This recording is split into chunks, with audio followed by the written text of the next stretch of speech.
Sendero al Mirador de las Cataratas 1.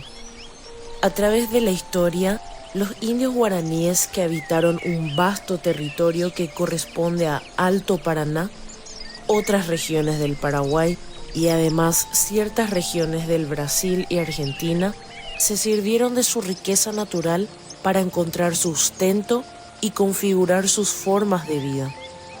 El uso doméstico de especies vegetales para el tratamiento de enfermedades fue una práctica habitual durante varios siglos y aún persiste en los diferentes grupos culturales, transmitiéndose a través de generaciones.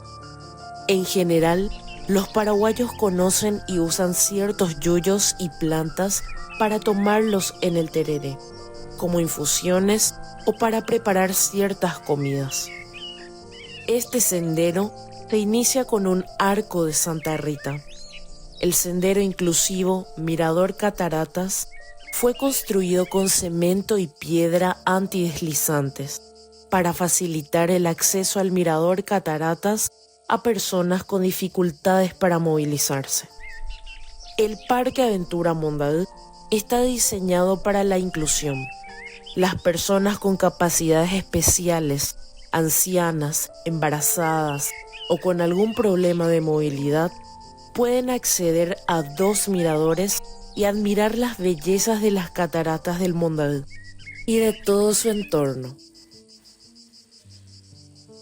Desde el asfalto de la calle del estacionamiento hasta el límite de la propiedad que da con el barranco, existen unos 20 metros de diferencia de altura que favorecen a una vista paisajística privilegiada, pero que dificulta las subidas en los senderos.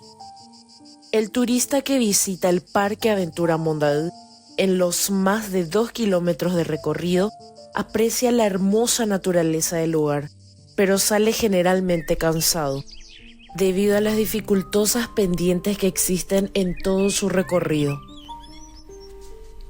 Aprovechamos para recordarles que los adultos deben ser responsables de los niños y que cada uno debe cuidarse y mantener el ritmo que su cuerpo le permita.